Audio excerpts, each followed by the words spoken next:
Shalom semuanya. Pada kesempatan kali ini kita akan membahas tentang bab 9, yaitu Allah menolak diskriminasi. Sebelumnya perkenalkan, nama saya Rahel Agustina dari 10 ULP2. Nama saya Marco dari 10 Kuliner 3. Sebelumnya saya ingin membacakan tujuan pembelajarannya. Yang pertama, memahami pengertian diskriminasi, prasangka, stigma, dan stereotip. Lalu yang kedua adalah menemukan bukti adanya perlakuan diskriminatif baik di lingkungan lokal, nasional maupun internasional terhadap mereka yang berbeda ras dan etnis. Lalu yang ketiga ada mengakui bahwa Tuhan tidak pernah membiarkan diskriminasi antara satu dengan yang lain. Kalau dengar kata diskriminasi, apa yang ada di pikiran kamu sih, Marco? Diskriminasi itu sebagai pembedaan perlakuan terhadap sesama warga negara berdasarkan kulit, golongan, lalu suku atau ekonomi, agama, dan sebagainya. Beberapa pembedaan didasarkan pada hal berikut. Yang pertama ada kelamin. Pembedaan sikap dan perlakuan terhadap sesama manusia berdasarkan perbedaan jenis kelamin.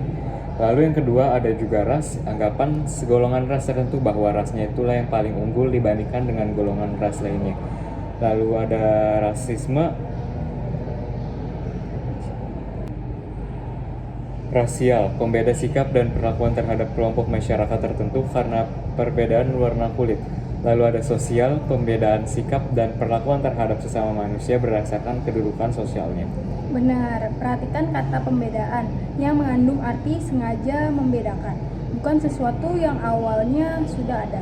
Ini merujuk pada pengertian bahwa diskriminasi adalah tindakan yang disengaja untuk membuat pihak yang dibedakan itu menjadi lebih rendah kedudukannya. Mari kita lihat lebih rinci bagaimana diskriminasi bertahan dalam kehidupan masyarakat.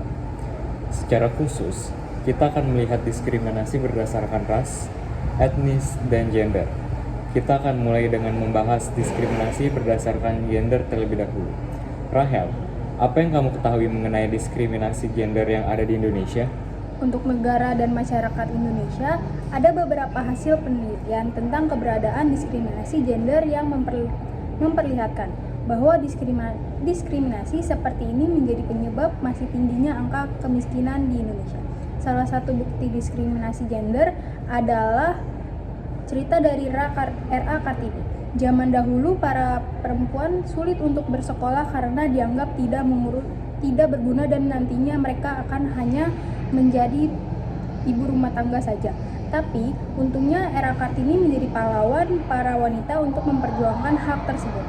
Lalu kebanyakan wilayah, terutama wilayah desa, memiliki banyak laki-laki yang bersekolah daripada perempuan, dan hanya sedikit sekali wilayah yang memiliki lebih banyak perempuan yang bersekolah daripada laki-laki. Penyebab paling utama mengapa perempuan tidak bersekolah ketika mereka sudah berusia 12 tahun adalah karena mereka sudah menikah ataupun belum menikah. Mereka repot mengurus rumah tangga. Nah, betul sekali Rahel. Hasil penelitian menunjukkan bahwa perempuan yang berhasil menyelesaikan pendidikan sampai dengan jenjang SMA menunjukkan perbedaan dengan perempuan lainnya yang memiliki jumlah tahun yang lebih sedikit dalam bersekolah. Perbedaan itu adalah dalam hal-hal sebagai berikut.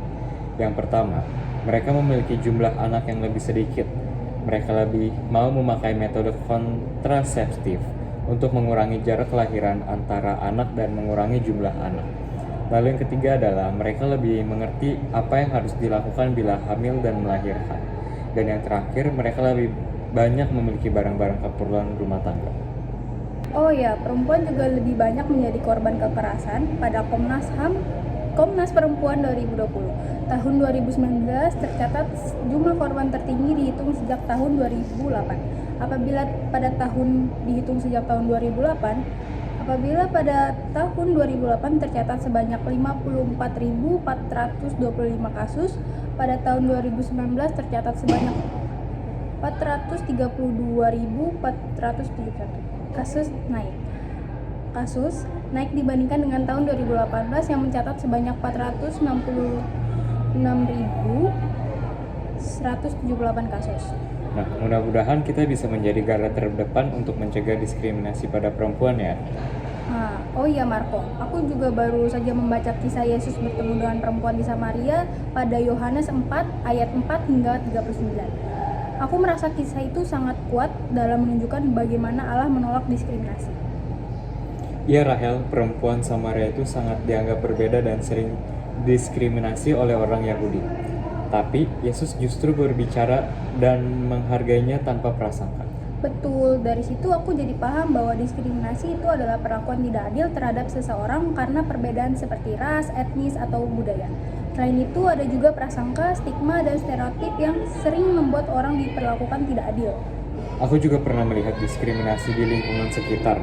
Misalnya, teman yang diperlakukan berbeda karena latar belakang keluarganya atau karena jenis kelamin. Lalu ini jelas bertentangan dengan kasih Tuhan. Ya, Tuhan mengajar kita untuk saling mengasihi dan menghargai satu sama lain tanpa memandang perbedaan. Tuhan tidak pernah membiarkan diskriminasi terjadi. Kalau begitu, apa yang bisa kita lakukan agar tidak ikut melakukan diskriminasi dan justru menjadi agen perubahan? Pertama, kita harus sadar dan belajar mengenai prasangka dan stereotip yang mungkin kita miliki. Lalu, kita harus berani melawan diskriminasi dengan memperlakukan semua orang dengan adil dan hormat. Aku setuju. Kita juga bisa mengedukasi teman dan keluarga tentang pentingnya menghargai perbedaan dan menolak diskriminasi. Semoga kita selalu diberi hati yang terbuka dan kasih yang tulus supaya kita bisa hidup sesuai dengan kehendak Tuhan yang menolak diskriminasi. Amin. Rahel, mari kita mulai dari diri sendiri dan lingkungan sekitar untuk menciptakan dunia yang lebih adil. Adil yang sering terjadi di berbagai lapisan masyarakat, baik lokal, nasional, maupun internasional. Kisah Yesus dan perempuan Samaria dalam Yohanes 4 ayat 4 sampai hingga 39 mengajarkan kita bahwa Allah menolak segala bentuk diskriminasi dan menghendaki setiap manusia diperlakukan dengan kasih dan hormat tanpa membedakan perbedaan ras, etnis, budaya, atau gender. Sebagai umat Tuhan, kita dipanggil untuk mengenali dan menolak diskriminasi dalam kehidupan sehari-hari, serta aktif menjadi agen perubahan dengan memperlakukan sesama secara adil dan penuh kasih. Dengan demikian, kita mewujudkan kehendak Tuhan yang menginginkan persatuan dan damai di antara semua manusia. Segitu saja dari kami, kurang lebihnya mohon maaf. See you.